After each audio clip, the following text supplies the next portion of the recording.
ringgit. You think that's about you to anak VIP? You can buy your way out. 2,000 ringgit.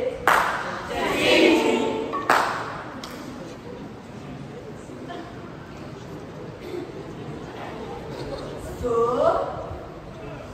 What case? Bringing the shadows. Silencing the victim. Protecting the perpetrator. Cikgu, apa ni? You're supposed to be protecting us, not defending them. Where is the justice? We fight for the truth. Fix the system. If you're being cyberbullied, stop and report the account. If you're being physically bullied, tell the president or scream.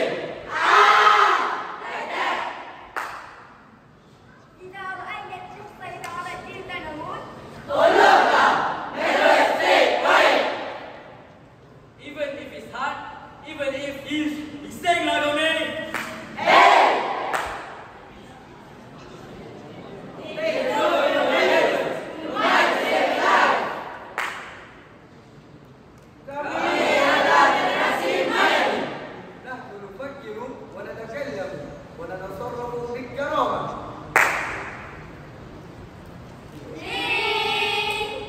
Guys, we need to go.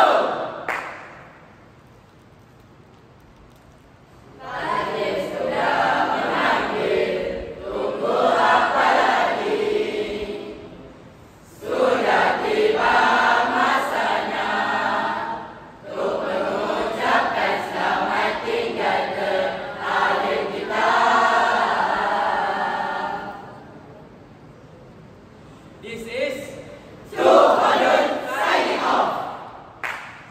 Bye everyone. Ma'assalamah.